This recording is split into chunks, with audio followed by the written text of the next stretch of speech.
이 시간에는 위로하시는 하나님 설교 말씀 시리즈 마지막 시간으로 상처를 치료하심으로 위로하시는 하나님의 은혜에 대해서 나누고자 합니다. 오늘날 의학기술이 많이 발전을 했습니다. 초음파라든지 CT라든지 내시경이라든지 첨단 의료기술이 많이 발전해서 몸속의 장기와 뼈, 혈관, 세포들까지 정밀하게 들어보는 시대를 살아가고 있습니다.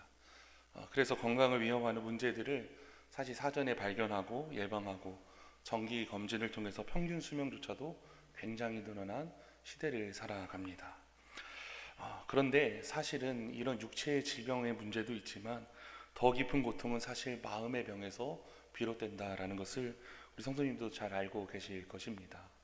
겉으로 보기에는 평범해 보이고 멀쩡해 보이고 외적인 조건도 다 갖췄는데도 우울하거나 분노에 시달려서 삶의 기쁨이 사라져서 살아가는 사람들이 얼마나 많은지 모릅니다. 문제는 몸보다 마음이 문제가 생겼을 때 큰 문제가 생기는데, 더 큰 문제는 이 마음의 상태를 볼 수 있는 초음파라든지 MRI가 존재하지 않는다라는 거예요. 그런데 이것을 볼 수 있는 게 있습니다. 바로 뭐냐? 하나님의 은혜, 말씀이라는 것입니다. 성령님께서 도와주실 때 우리의 내면 안에 있는 숨겨진 분노라든지 미움이라든지 시기라든지 불안이라든지 이런 마음의 병들을 탐지할 수 있습니다. 하나님의 말씀은 우리 마음의 탐지기가 되자 정밀한 진단 도구가 되어 주십니다. 히브리서 4장 12절에 보면 이렇게 쓰여 있습니다. 같이 읽어보겠습니다. 하나님의 말씀은 살아있고 활력이 있어 좌우의 날선 어떤 것보다도 예리하여 혼과 영과 및 관절과 골수를 찔러 쪼개기까지 하며 또 마음의 생각과 뜻을 판단하나니. 아멘. 하나님의 말씀은 우리들의 마음을 비추는 거울이 되어주시고 영혼을 살펴주시는 청진기가 되어주신다라는 거예요. 그래서 우리들의 마음 속에 있는 죄악이라든지 문제라든지 왜곡된 마음이라든지 상처들이라든지 이런 것들을 밝히 비춰주시는 빛이 되어주는 게 뭐냐? 바로 하나님의 말씀입니다. 그래서 마음을 중요하게 성경은 이야기를 합니다. 성경 말씀에 잠언서 4장 23절에 보면 모든 것은 지킬 중에 더욱 내 마음을 지키라. 왜냐하면 생명의 근원이 이에서 남이니라 라고 되어 있습니다. 사실 오늘 본문 이사야서 61장 1절부터 3절은 이 마음의 병을 고치시기 위해서 오신 예수님의 사명을 선포해 주십니다. 예수님은 우리 내면의 깊은 상처를 알고 계시고 또한 그것을 회피하시거나 무시하시는 것이 아니라 기름을 부어 싸매어 주시는 분이십니다. 제 대신 화관을, 슬픔 대신 기쁨의 기름을, 근신 대신에 찬송의 옷을 입혀주시는 회복의 하나님이시다라는 거예요. 특별히 오늘 이 말씀을 들으면서 우리 성도님들 말씀 앞에서 여러분들의 마음을 비춰보시기 바랍니다. 아직도 우리 안에 해결되지 않은 상처의 뿌리가 있다면 이 성령 하나님의 말씀 앞에 드러나고 예수님의 손길로 치유받는 시간이 되시길 주님의 이름으로 축원을 드립니다. 첫 번째로 상한 마음을 싸매시는 하나님을 바라봐야 합니다. 우리 옆에 계신 성도님께 이야기하겠습니다. 하나님을 바라보세요. 네, 하나님을 바라보셔야 돼요. 오늘은 세 가지를 얘기할 건데 첫 번째로 상처를 싸매시는 하나님을 바라보셔야 합니다. 우리 본문 1절 말씀 다시 한번 더 읽어보겠습니다. 주의 영이 여호와의 영이 내게 내리셨으니 이는 여호와께서 내게 기름을 부으사 가난한 자들에게 아름다운 소식을 전하게 하려 하심이라. 나를 보내사 마음이 상한 자를 고치며 포로된 자에게 자유를, 갇힌 자에게 노임을 선포하며. 아멘. 분명히 말씀을 통해서 이야기하세요. 마음이 상한 자를 뭐 하신다? 고치신다라고 말씀하십니다. 우리 인생에서 누구도 피해갈 수 없는 것이 있는데 그것은 바로 상처입니다. 풀잎 하나도 그렇고 피어나는 풀잎조차도 상처를 안고 살아갑니다. 그렇다면 하물며 우리 인간은 어떠한가? 우리들도 이 세상에 상처 없는 영혼 한 명도 없습니다. 말로 입은 상처, 아니면 사랑받지 못했었던 기억들, 아니면 실패의 아픔들, 외면됐었던 기억들, 기대가 무너졌었던 것들, 그리고 스스로에게 실망한 마음 등 말할 수 없는 상처가 얼마나 많은지도 모릅니다. 문제는 이 상처가 우리들 마음 깊은 곳에 자리를 잡는데, 문제는 이 상처가 잘 치유되지 않는다면 우리 삶 속에서는 중요한 결정을 내릴 때라든지 살아가는 데 있어서 끊임없이 이 상처가 나타나고 또한 이걸로 인해서 관계가 단절되기도 하고 믿음조차 흐리게 만들게 된다라는 데에 큰 문제가 있습니다. 근데 정작 사람들은 그 상처를 드러내고 살아가지 않습니다. 덮은 채 살아갑니다. 겉으로는 괜찮은 척하지만 사실 내면은 골마가고 있는 것이 인간의 모습입니다.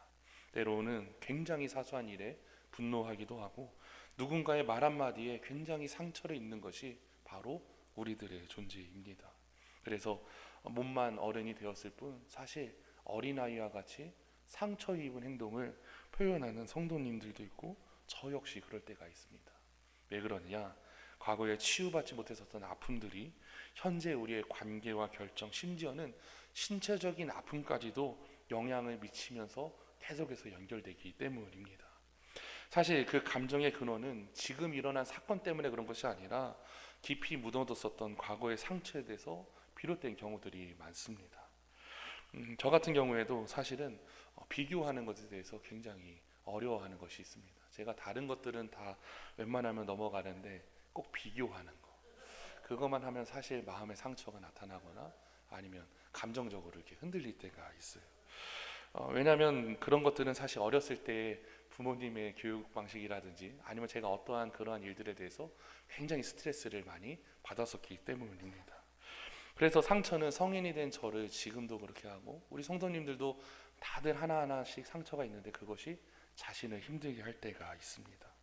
중요한 것은 마음의 병을 청진할 수 있는 그런 방식도 없기 때문에 우리들은 그러한 상처를 끌어안고 살아간다라는 거예요. 그렇기 때문에 하나님의 인도하심이, 성령님의 도우심이 필요합니다. 성령님께서는 우리들의 마음을 비추어 주시고 우리가 감추고 있었던 상처를 드러내시고 직면하게 될 때 비로소 진짜의 치유가 시작된다라는 거예요. 하나님의 말씀은 아까 읽은 것처럼 우리들의 영혼을 찌르고 쪼개며 숨겨둔 마음의 결까지도 비추는 영적인 진단 도구가 되어주시며 또한 말씀의 빛이 우리 마음속을 찌를 때에 우리들이 방치했었던 원망과 미움과 불안과 죄책감과 모든 상처들이 하나님의 손길이 닿기 시작한다라는 것을 여러분들 기억하시기 바랍니다. 하나님은 절대 상처를 감추라고 하지 않으십니다. 그것을 싸매기를 원하시기 때문에 그것을 드러내는 것을 원하십니다. 우리들은 종종 상처를 입으면 감추려고 합니다. 왜냐하면 내가 약해 보이기도 하고 신앙이 부족해 보이기도 하고 혹은 누군가의 눈총을 두려워하기 때문에 조용히 눌려놓고 외면하려고 한다라는 거죠. 그런데 성경 말씀은 그렇게 이야기하지 않습니다. 다윗은 하나님 앞에서 자신의 죄와 고통을 숨기지 않고 이야기합니다. 그는 울면서 하나님 앞에 회개를 했었고 상한 심령으로 하나님 앞에 나아갔을 때 그는 이렇게 고백합니다. 시편 51편 17절 말씀 같이 읽어보겠습니다. 하나님께서 구하시는 제사는 상한 심령이라. 하나님이여 상하고 통회하는 마음을 주께서 멸시하지 아니하시리라. 아멘. 하나님은 우리들이 주님 앞에 나아간다면 우리들이 비록 너무나도 추악한 죄악과 문제가 큰 상처가 있음에도 불구하고 하나님 앞에 나아간다면 상한 심령 가운데 하나님 앞에 나아간다면 하나님께서 만져주시고 치료해 주실 거다라고 이야기합니다. 하나님은 또한 깨진 마음 상한 심령을 멸시하지 않으시고 그 마음을 귀히 받아주시는 분이라는 것을 여러분들 기억하시기 바랍니다. 하나님은 단지 우리들을 단순히 위로만 하시는 분이 아니라 실제로 싸매시고 고치시는 분이십니다. 이사야서 30장 26절에 보면 세 번역 성경이 이렇게 쓰여 있습니다. 우리 같이 읽어보겠습니다. 주께서 백성의 상처를 싸매어 주시고 매맞아 생긴 그들의 상처를 고치시는 날에. 아멘. 하나님께서는 분명히 상처를 싸매 주시고 고쳐 주신다라고 말씀을 통해 이야기하세요. 또 호세아서에도 이렇게 쓰여 있습니다. 호세아 6장 1절 같이 읽겠습니다. 오라 우리가 여호와께로 돌아가자. 여호와께서 우리를 찢으셨으나 도로 낫게 하실 것이요 우리를 치셨으나 싸매어 주실 것임이라. 아멘. 사랑하는 성도 여러분, 하나님께서 우리들을 고쳐주신다라는 것을 기억하시기 바랍니다. 하나님은 상처난 그 자리도 아물지 못한 그 마음도 오랫동안 방치됐었던 그 아픔 위에도 손을 얹고 다시 새살을 돋게 하시는 분임을 여러분들 기억하시기 바랍니다. 그런데 중요한 것은 이러한 점들은 우리들이 상처를 하나님 앞에 드러낼 때 가능하다라는 거예요. 우리가 하나님 앞에 감추기만 한다면, 감추고 계속 살아간다면 하나님의 손길을 온전히 느낄 수가 없습니다. 그래서 우리들의 상처를 하나님이 터치하실 수 있도록 온전히 드러내야 됨을 기억하시기 바랍니다. 오래된 트라우마라든지 상처라든지 아직도 다른 이들에게 말하지 못한 그런 아픔들이 있다면 오로지 하나님 앞에 꺼내 놓으시기 바랍니다. 왜냐하면 하나님은 우리들을 그것을 듣고선 책망하시는 분이 아니라 그 상처를 자비의 손으로 만져주시고 싸매시는 분이기 때문입니다. 우리가 그분 앞에 나아갈 때 비로소 우리들은 회복의 은혜를 경험하게 됩니다. 오늘 읽었었던 이사야 61장 말씀을 예수님께서는 직접 자신의 사명으로 선언을 하십니다. 누가복음 4장에 보면 이제 이 말씀을 읽으시면서 얘기를 하세요. 자신이 마음이 상한 자들을 고치기 위해 이 땅에 오셨음을 선포하십니다. 상처 입은 인생을 치유하기 위해서 상처 입은 치유자 바로 예수님이 바로 우리의 주님이 되어주신다라는 거예요. 헨리 라우의 목사님은 이렇게 얘기합니다. 자신이 쓴 저서 중에 상처 입은 치유자가 있는데 거기에 뭐라고 되어 있느냐, 상처를 받은 자만이 상처 입은 자를 진정으로 위로할 수 있다라고 이야기를 해요. 예수님은 상처를 경험하셨습니다. 제자들의 배신을 경험하셨고 가족들의 외면도 당하셨고 모든 이들의 조롱과 불신을 경험하셨습니다. 심지어 십자가 위에서는 하나님 아버지의 외면조차 받으셨습니다. 그렇기 때문에 그분은 어떻게 보면 이론적으로만 아시는 것이 아니라 상처의 실제적인 것들을 몸소 경험하신 분이기 때문입니다. 그렇기 때문에 그분이야말로 우리들을 치료하실 수 있다라는 거예요. 이사야서 53장 5절에 보면 그의 찔림은 우리의 허물 때문이요 그의 상함은 우리의 죄악 때문이라 그가 채찍에 맞음으로 우리가 나음을 받았도다. 아멘. 예수님의 상처는 단지 순환의 상처가 아니라 우리들의 치유를 위한 위대한 상처이자 길이었음을 여러분들 기억하시기 바랍니다. 예수님 손에는 지금도 못자국이 있으십니다. 영광스럽게 부활하신 이후에도 그것을 남겨둔 이유는 부활의 증인이 되기 위해서랑 또 한 가지는 그 상처가 우리들의 아픔을 지금도 하나님께서 기억하고 계신다라는 것을 나타내기 위함임을 여러분들 기억하시기 바랍니다. 무엇보다도 그 살아계신 하나님은 지금도 우리들의 마음을 싸매어 주시길 원하십니다. 치유해 주시길 원하십니다. 덮어두지 마시고 감추지 마시고 외면하지 마시고 오직 주님 앞에 나오시기 바랍니다. 하나님 앞에 주님 발 앞에 나아갔을 때 마음이 상한 자를 고치기 위해 이 땅에 오신 그 주님의 치료하심을 그 위대한 하나님의 은혜를 경험하시길 주님의 이름으로 축원을 드립니다. 두 번째로 포로된 마음에 자유를 주시는 하나님의 은혜를 붙잡아야 합니다. 우리 본문 1절 말씀 다시 한 번 더 읽어보겠습니다. 주 여호와의 영이 내게 내리셨으니 이는 여호와께서 내게 기름을 부으사 가난한 자에게 아름다운 소식을 전하게 하려 하심이라. 나를 보내사 마음이 상한 자를 고치며 포로된 자에게 자유를 갇힌 자에게 노임을 선포하며. 아멘. 사람은 누구나 자유를 원합니다. 그리고 답답한 상황에서 벗어나고 싶어하고 억압받는 관계에서 벗어나고 싶어하는 것이 바로 인간의 본능입니다. 사실 우리가 읽었었던 이 본문의 배경을 보면 수천 년 전에 바벨론에서 포로 생활을 하고 있었던 이스라엘 백성들에게 주신 하나님의 약속의 말씀이었습니다. 그들은 실제로 바벨론으로 포로로 끌려가서 너무나도 힘든 감옥 속에 있었고 포로 생활을 했었습니다. 그들은 너무나도 힘들고 어려운 상황이었는데 그 상황 가운데서 하나님께서 이사야를 통해서 회복의 메시지를 보내주신 것입니다. 그런데 이 말씀은 그 시대를 살아갔었던 그 이스라엘 백성들에게만 향한 것이 아니라 지금을 살아가는 우리들을 향한 하나님의 살아계신 말씀이십니다. 사는 성도 여러분들 마음속에 짓누르고 있는 보이지 않는 감옥이 무엇인가 한번 생각해 보시기 바랍니다. 어떤 쇠사슬이 나의 영혼을 묶고 있진 않은가? 진정한 평안과 기쁨을 누리고 있진 않은가? 한번 돌아보시기 바랍니다. 지나갔었던 과거의 죄책감이라든지 치유되지 않았었던 미움과 원망이라든지 깊은 마음속에 자리 잡은 상실의 아픔이라든지 끊임없이 비교와 열등감, 억울함, 분노 등 모든 감정들이 사실 우리들이 덮어두고 방치했었던 상처들이 시간이 지나면 우리들을 옥죄우르고 우리들을 누르는 감옥과 같은 존재로 만들게 됩니다. 그러나 이러한 쇠사슬들은 우리들의 영혼을 묶어버리고 진정한 자유를 누리지 못하게 된다라는 거예요. 그래서 신앙생활을 그렇게 오래 했는데도, 하나님의 그 자유함을 누리면서 살아가야 되는데도 아직도 그런 문제들 때문에 진정한 기쁨을 누리지 못하는 성도님들도 많이 있습니다. 그런데 그런 상황 속에서 우리 하나님은 이렇게 이야기하십니다. 포로된 자에게 자유를, 갇힌 자에게는 노임을 선포하며.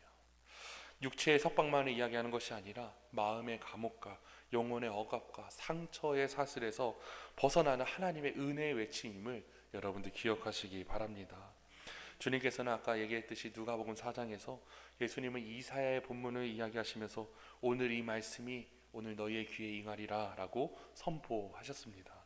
예수님은 로마 지배 아래 있었던 자들에게 정치적인 해방을 예치하는 것이 아니라 우리 영혼을 묶고 있었던 죄와 상처와 두려움의 사슬을 끊기 위해서 오셨음을, 그리고 하나님의 사역이 시작되었음을 선포하신 것입니다.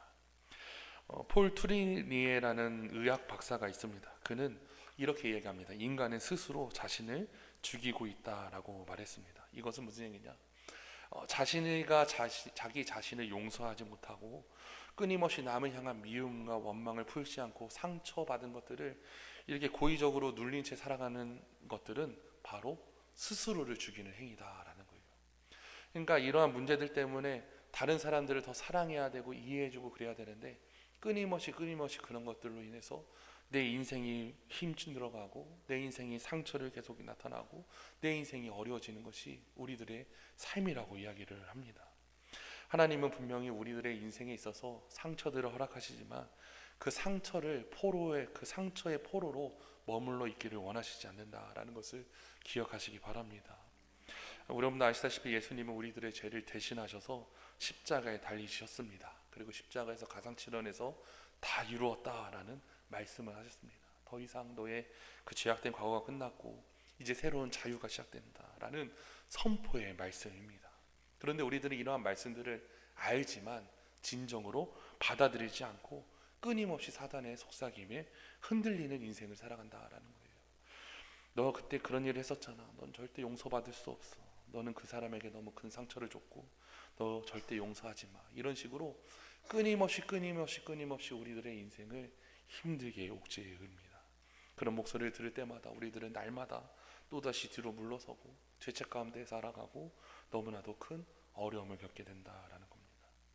사랑하는 성도 여러분, 특별히 더 이상 과거에 갇혀있지 마시고 더 이상 상처에 억눌리지 마시기 바랍니다.